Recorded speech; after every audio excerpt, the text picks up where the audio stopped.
Hello students, this is grade 4 block 9 comparing fractions।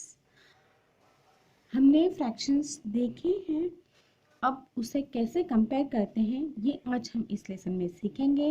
Fractions can be used to represent parts of a whole. If we divide a whole into 5 parts and shade 2 parts of it, the shaded part represent the fraction. अभी यहाँ पर इस figure में दिखाया आपको कि ये 5 parts हैं और 5 पार्ट्स में से 2 पार्ट्स शेडेड हैं, तो इसका फ्रैक्शन आएगा 2/5। मतलब 5 पार्ट्स में से 2 पार्ट्स शेडेड हैं, तो इसका फ्रैक्शन आएगा 2/5। तो let's see how to compare the fraction. अब उसके पहले एक रूल हमें जानना ज़रूरी है कि अगर लाइक इसके डिनोमिनेटर हैं,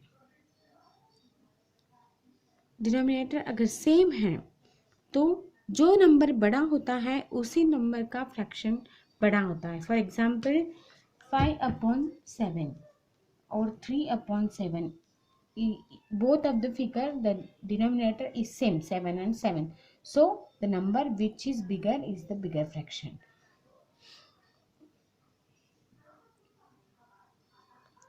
Two upon 5 or 3/5, the denominators are same, the number which is bigger is the bigger fraction.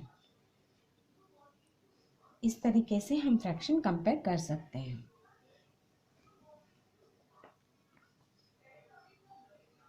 अब इसी तरीके से हमें एक्सरसाइज आपके 42 पेज नंबर पर सेकंड क्वेश्चन दिया है, compare the fraction 3/5 and 4/5।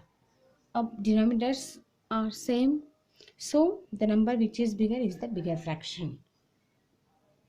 7/11 and 5/11, the number which is bigger, denominators are same, so the number which is bigger is the bigger fraction. Like this you can solve the another example of this. अब denominator तो same जहाँ पर रहता है वो number बड़ा होता है, ये हमने जाना। अब न्यूमरेटर जहाँ पर सेम होते हैं, we can see if numerator are same in this fraction 1/3, तो यहाँ पर कौन सा फ्रैक्शन बड़ा आएगा? यहाँ पर कौन सा फ्रैक्शन बड़ा आएगा? तो ये अगर न्यूमरेटर सेम है तो जो नंबर छोटा है वो फ्रैक्शन बड़ा है।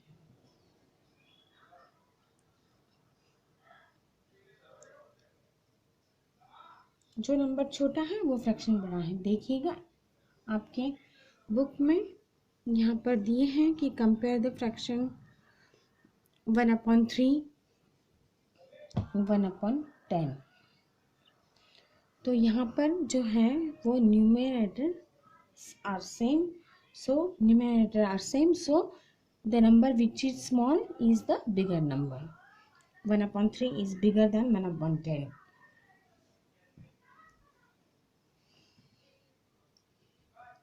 1/8 and 1/5. So which fraction is bigger? This, because numerator are same. 1/12 and 1/10. Which fraction is bigger? This one, because numerators are same, so the small number is bigger. Like this you can solve the exercise on page number 43.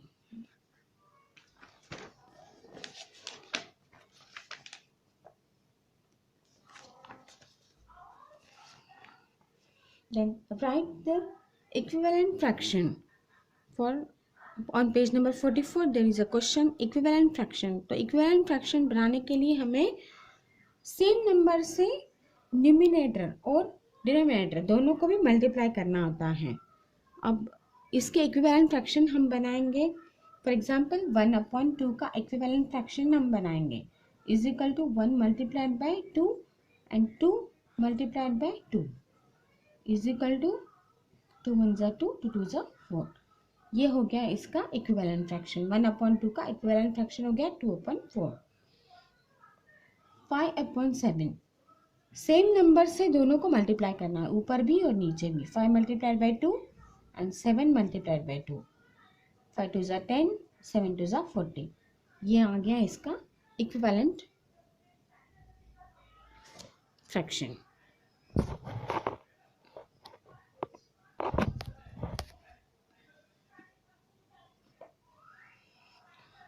Three upon 8, 3 multiplied by 2 and 8 multiplied by 2.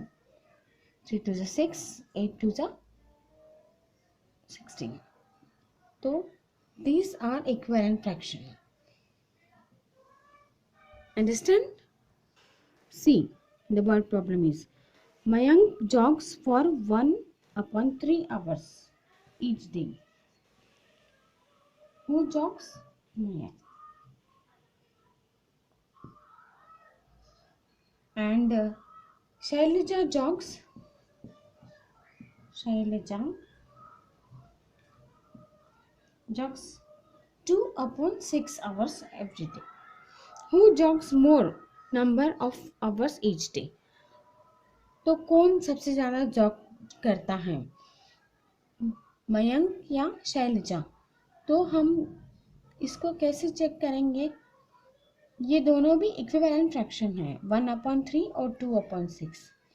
अगर हम इसको simplest form में करेंगे, अगर 2 divided by 2 and 6 divided by 2, तो 2 1 ज़ा 2 and 2 3 ज़ा 6, तो इसका सिंपलेस्ट फॉर्म में आंसर आएगा 1/3। So these are the both. तो 1/3 और 1/3 ये इक्विवेलेंट फ्रैक्शन है, इसलिए मयंक और शैलजा दोनों भी सेम आवर्स में जॉग्स करते हैं daily. Then question number 2,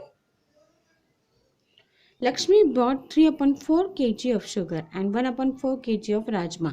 Which item would be heavier? अब हमने सीखा है कि कौन सा फ्रैक्शन बड़ा है और कौन सा फ्रैक्शन छोटा है। अब लक्ष्मी ने इतना शुगर लाया है और इतना राजमा लाया है, तो कौन सा आइटम जो है वो हेवियर है? तो इसके डिनोमिनेटर सेम है, तो हमारे रूल के हिसाब से जहाँ पर डिनोमिनेटर सेम होते हैं वहाँ पर जो नंबर बड़ा है वो फ्रैक्शन बड़ा होता है। तो ये फ्रैक्शन बड़ा है मतलब शुगर का वेट ज़्यादा होगा, सो हेवियर होगा, तो शुगर इज हेवियर।